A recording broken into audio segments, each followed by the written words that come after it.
Hello guys, last class में हमने nervous system पढ़ा था, कंट्रोल एंड कोऑर्डिनेशन का नर्वस सिस्टम वाला पार्ट। और आज की क्लास में हम हार्मोनल सिस्टम पढ़ने वाले हैं और टॉपिक के एंड में हम पढ़ेंगे कि हमें हार्मोनल सिस्टम की ज़रूरत क्यों पड़ी। ठीक है, तो वो शुरू करते हैं। सबसे पहले अगर मैं हार्मोनल सिस्टम की बात करूँ तो वर्ड क्या आता है? हार्मोन्स। हार्मोन्स क्या होते हैं और हार्मोन्स का क्या काम क्या होता है? तो मैं बोल सकता हूँ कि हार्मोन्स बेसिकली केमिकल सब्सटेंस है।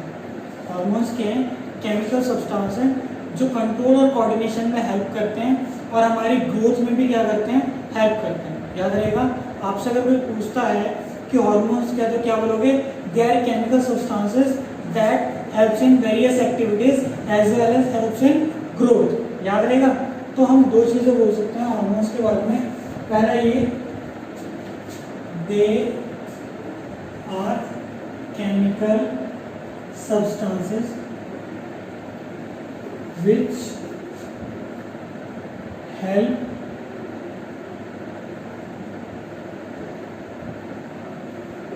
in coordination of activities in animals या living organisms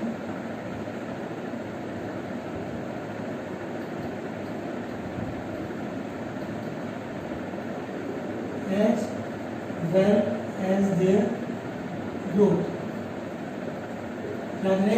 They are chemical substances which help in coordination of activities in living organisms as well as their growth. तो ये दो कामों में हेल्प करती है। पहला कोऑर्डिनेशन में हेल्प करती है और दूसरा ग्रोथ करती है। ठीक है, अगर मैं आपसे बताऊं तो हार्मोनल सिस्टम के लिए हमारे पास बॉडी में क्या है? ग्लैंड्स। कितने ग्लैंड्स है? दो टाइप के ग्लैंड्स है। पहला है एंडोक्रीन ग्लैंड्स, दूसरा क्या है? एक्सोक्रीन ग्लैंड्स।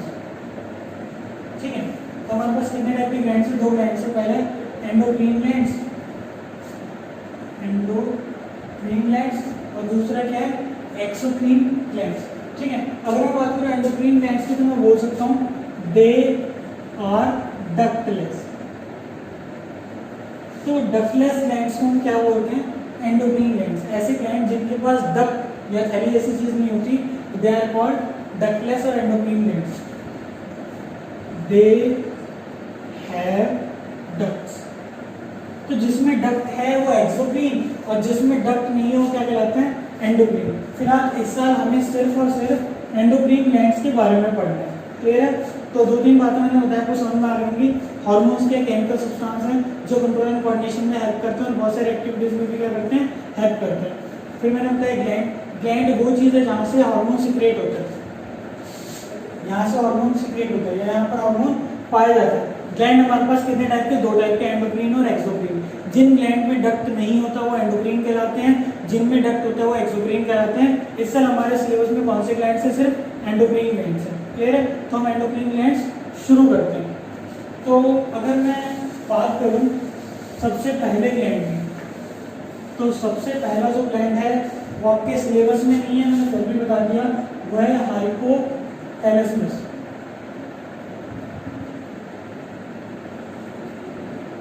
ये ग्लैंड कहाँ पर सीक्रेट होता है? ब्रेन में। और ये बेसिकली क्या करता है? ग्रोथ हार्मोन, पिट्यूटरी हार्मोन को सीक्रेट करता है।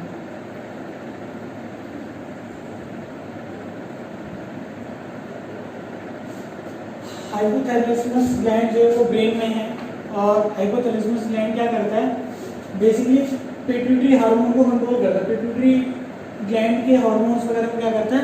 कंट्रोल करता है। इसको कभी भी हम क्या बोलते हैं? मास्टर ग्लैंड भी बोलते हैं। तो इतना ही बहुत है इसके बारे में। हाइपोथैलेमस कहाँ पर है? ब्रेन में। और क्या करता है? पिट्यूटरी हार्मोन के मतलब ग्रोथ इनहिबिटर और ग्रोथ बढ़ाने वाली चीज़, इन दोनों को सीक्रेट करने में क्या करता है? हेल्प करता है। इससे इसके बारे में कुछ नहीं जानना, इतना बहुत है आपके लिए। मतलब सिंपल से आपसे पूछे हाइपोथैलेमस ग्लैंड कहाँ पर है? ब्रेन में। क्या करता है? पिट्यूटरी ग्लैंड के हार्मोन्स को क्या करता है? कंट्रोल करता है। क्लियर? तो इतनी सी बात बतानी थी आपको और कोई दिक्कत नहीं थी। अगला हार्मोन है तुम्हारा पिट्यूटरी ग्लैंड। पिट्यूटरी ग्लैंड तुम्हारा ब्रेन से थोड़ा नीचे होता है, ध्यान देगा। और ये क्या सिक्रेट करता है? Growth hormone.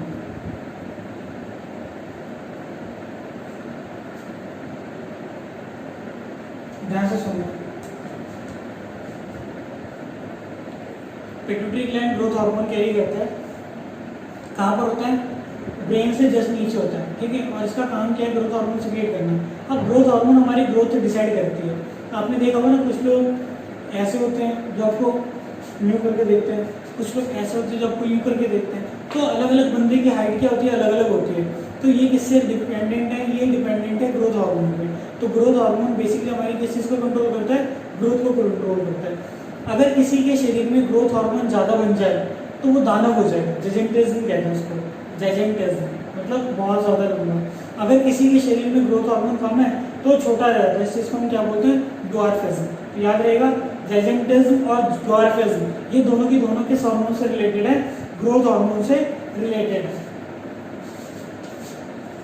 It controls growth of body. Clear हो गया? पिट्यूटरी ग्लैंड से ग्रोथ हार्मोन रिलीज होता है। ग्रोथ हार्मोन क्या करता है? एक पर्सन की ग्रोथ को कंट्रोल करता है। अगर ग्रोथ हार्मोन एक्सेस अमाउंट में है तो क्या होगा? जाइजेंटिज्म यानी दानवता। किस वजह से? Excess of growth hormone.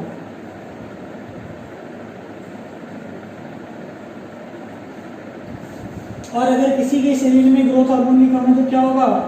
Dwarfism.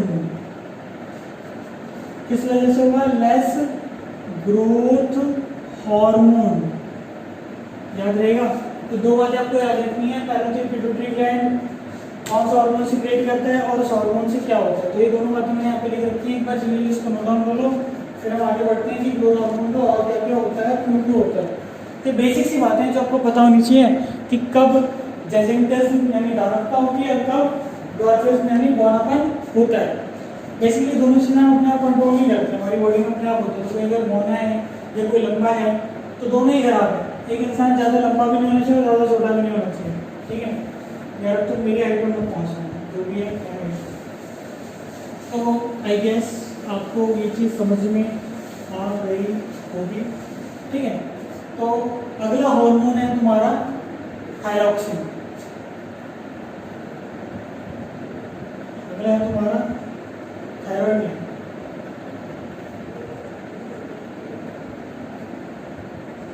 ठीक है, ये कहाँ से होता है? विंड पाइप में। ये क्या करता है? थायरॉक्सिन हार्मोन सिक्रेट करता है। मैं लिख देता हूँ, मैं समझाता हूँ। थायराइड ग्लैंड विंड पाइप में थायरॉक्सिन हार्मोन सिक्रेट करता है। क्या करता है?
ध्यान से सुनना, जो तुम्हारा थायराइड ग्लैंड है ना, वो बेसिकली विंड पाइप में होता है।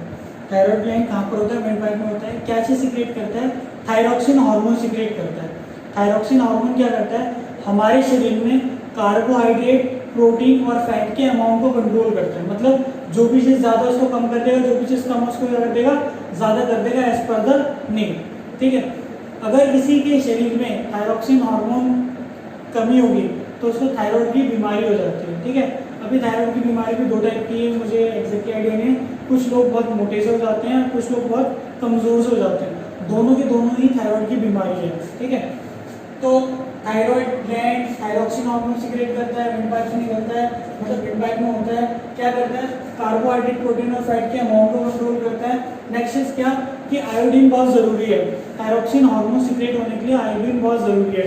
अगर हमारे शरीर में आयोडीन नहीं होगा तो थायरोक्सिन हार्मोन सीक्रेट नहीं होगा, और अगर थायरोक्सिन हार्मोन सीक्रेट नहीं होगा तो उससे एक बीमारी होती है, दैट बीमारी इज कॉल्ड गॉइटर। इस बीमारी को हम क्या बोलते हैं गॉइटर, यानी कि स्वोलन नेक। गॉइटर की पहचान उसमें गला क्या हो जाता है सूज जाता है, इसको हिंदी में हम क्या बोलते हैं घेंगा भी बोलते हैं। ठीक है, तो ये सारी बातें हैं जो थायरोक्सिन हार्मोन से रिलेटेड है, एक बार जल्दी से इसको नोट डाउन करो, फिर हम बढ़ते हैं आगे। अरे बहुत इंपॉर्टेंट सी बातें हैं, मैं फिर बता देता हूँ, अगर इन पे दिमाग नहीं चलाओगे तो आगे परेशान हो जाओगे। वैसे नॉलेज पॉइंट ऑफ व्यू से भी अगर देखो ना तो ये बहुत काम की चीज़ है। तो ये बेसिक सी बातें मैंने आपको बताई हैं, बहुत जरूरी है, एक बार जरूरी लिखो। ठीक है,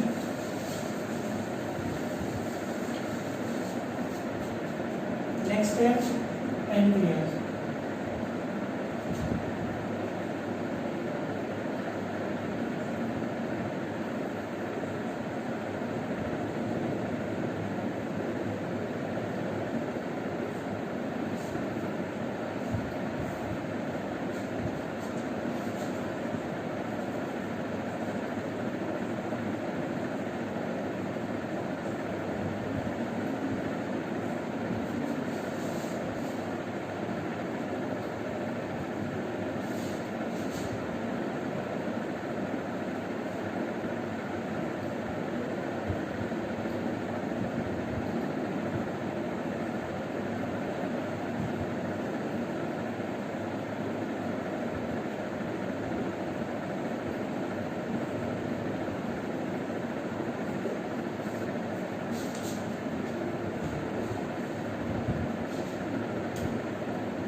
सारे मेथड डाउन हो गए, कोई बात नहीं, मैं समझाता हूँ। नेक्स्ट है हमारा पैनक्रियास। पैनक्रियास कहाँ पर होता है? पैनक्रियास जस्ट बिलो स्टमक होता है, स्टमक के थोड़ा सा नीचे है। और पैनक्रियास से क्या निकलता है? Insulin hormone. पैनक्रियास से क्या निकलता है? Insulin hormone. इंसुलिन हार्मोन क्या करता है? हमारे शरीर में शुगर के अमाउंट को कंट्रोल करता है। फिर वही बात है, अगर शुगर लेवल ज़्यादा है तो इंसुलिन भी ज़्यादा हो जाएगा, शुगर लेवल कम है तो इंसुलिन भी कम हो जाएगा। क्या मुद्दे पे आता हूँ मैं कि जो शुगर लेवल है उसको कंट्रोल करता है। कुछ लोगों के अंदर इंसुलिन नहीं बनता या कम इंसुलिन बनता है, तो जिन लोगों के अंदर इंसुलिन कम बनेगा उनके शरीर में शुगर की मात्रा बढ़ जाएगी। इससे एक बीमारी हो जाती है, that is called diabetes. Diabetes आपने बहुत सुना होगा, बहुत बेकार बीमारी है, इसका कोई परमानेंट इलाज नहीं है। और जिन लोगों को बीमारी होती है उनको बहुत सारे प्रिकॉशंस लेने पड़ते हैं, मतलब उन्हें ऐसी चीज़ें खानी होती है जिनमें शुगर क्या हो, कम हो। या जैसे वो चावल नहीं खा सकते, गेहूँ खा सकते हैं, मतलब रोटी खा सकते हैं, कम खा सकते हैं, बहुत सारी पाबंदियाँ होती हैं। खैर मुद्दे की बात तो मुझे समझ तो समझ गए। इंसुलिन पैनक्रियास से निकलता है, क्या करता है? शुगर लेवल को कंट्रोल करता है। अगर इंसुलिन की कमी हो तो क्या होगा? डायबिटीज़ हो जाएगी। डायबिटीज़ में क्या होता है? ब्लड शुगर बढ़ जाता है, वीकनेस आ जाती है। तो ये सारी बातें, उनके घाव जो जख्म होते हैं शरीर को हील नहीं होते।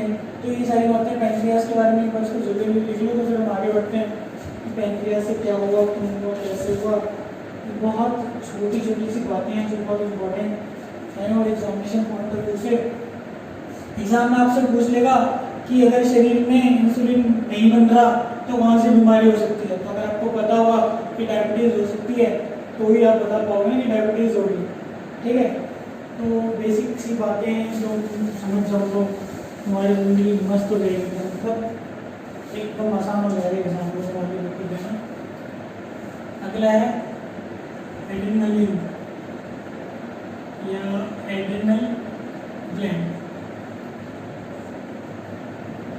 एबव किडनी होता है।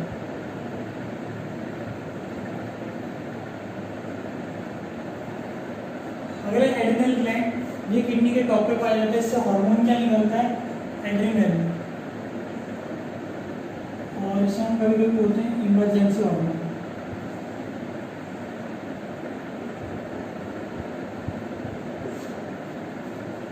ध्यान से सुनना, होता क्या है, कभी कभी है ना मुसीबत की सिचुएशन में पड़ जाते हैं। जैसे सपोज करो कि अभी बाहर से अगर शोर आया ना कि भाई कुछ दुर्घटना घटी है, या एक बार हुआ था ना कि माँ बेवजह एक अफवाह आई थी कि पालम में मुस्लिम दल आप घुस गए हैं, या कुछ ऐसे ही मतलब उल्ट सुल्ट खबरें बनती रहती हैं।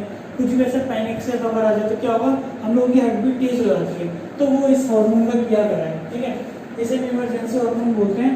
जब भी हमारे शरीर, जब हम किसी मुसीबत में पड़ते हैं ना, तो उस समय भागना होता है या लड़ना होता है। भागना लड़ना जैसे भी सिचुएशन, हर सिचुएशन के लिए हमें क्या चाहिए, ज़्यादा एनर्जी चाहिए। ज़्यादा एनर्जी कैसे मिलेगी, ज़्यादा ऑक्सीजन से। तो इस हार्मोन का पहला काम क्या होता है, इंक्रीज हार्ट बीट। याद रहेगा, ये क्या करता है, हमारी हार्ट बीट बढ़ा देता है, ठीक है।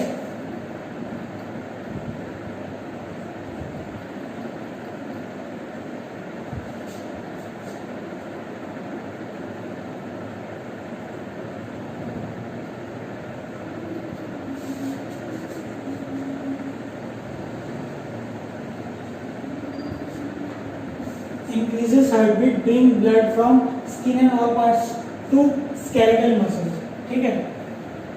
increases oxygen supply,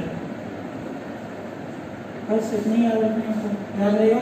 adrenal gland है, एड्रिनलिन हार्मोन सीक्रेट करता है। इमरजेंसी सिचुएशन में पूरे शरीर से खून खींच के स्केलेटल मसल्स में भेज देता है, हार्ट बीट बढ़ा देता है, ऑक्सीजन सप्लाई बढ़ा देता है, ताकि हम सिचुएशन को फेस कर पाए। कैसे भी फेस करना हो, लड़ना है तो लड़ना है, भागना है तो भागना है, जो भी करना है उन सभी चीज़ों के लिए एनर्जी चाहिए। सारी एनर्जी का जुगाड़, इंतजाम कौन करने वाला है, एड्रिनल ग्लैंड। कौन से हार्मोन से, एड्रिनलिन हार्मोन की मदद से। तो ये बेसिक सी बात थी जो आपको पता होनी चाहिए, वो आपको पता चल गई होगी।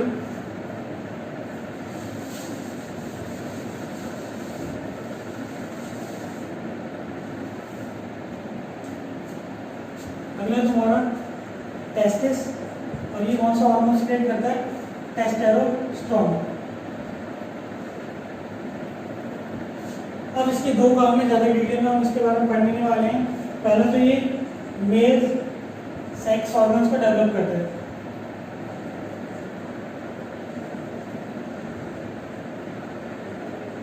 और दूसरा काम के लिए सेकेंडरी सेक्सुअल कैरेक्टर्स को डेवलप करता है।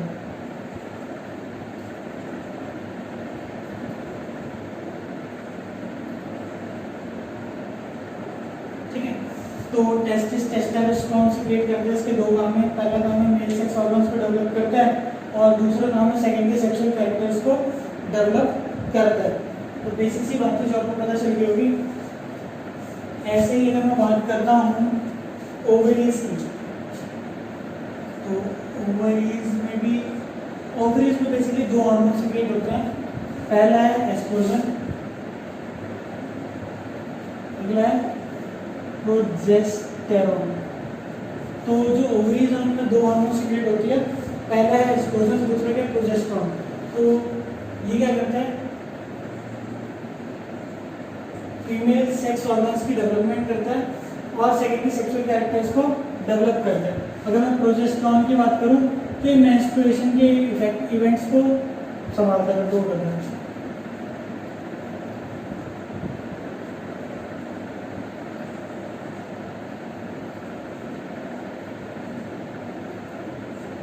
याद रहेगा।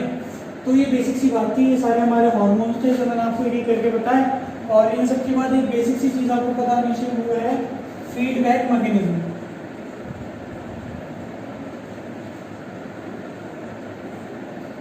हमारे शरीर में कितना हार्मोन कब रिलीज होने वाला है, ये डिपेंड करता है सिचुएशन की नीड पे। इसी चीज़ को हम क्या बोलते हैं, फीडबैक मैकेनिज्म। फॉर एग्जांपल, अगर मेरे शरीर में शुगर लेवल ज़्यादा है तो हमारे शरीर में अपने आप शुगर लेवल को कंट्रोल करने के लिए उससे एसोसिएटेड हार्मोन भी क्या हो जाएगा, बढ़ जाएगा। तो अल्टीमेटली शुगर लेवल को क्या कर देगा, वो कंट्रोल कर देगा। याद रहेगा, जैसे जैसे शुगर लेवल बढ़ेगा इंसुलिन की मात्रा भी बढ़ जाएगी, और शुगर लेवल जब कम हो जाएगा तो इंसुलिन की मात्रा भी क्या हो जाएगी, कम हो जाएगी। तो इस चीज़ को हम क्या बोलते हैं, फीडबैक मैकेनिज्म।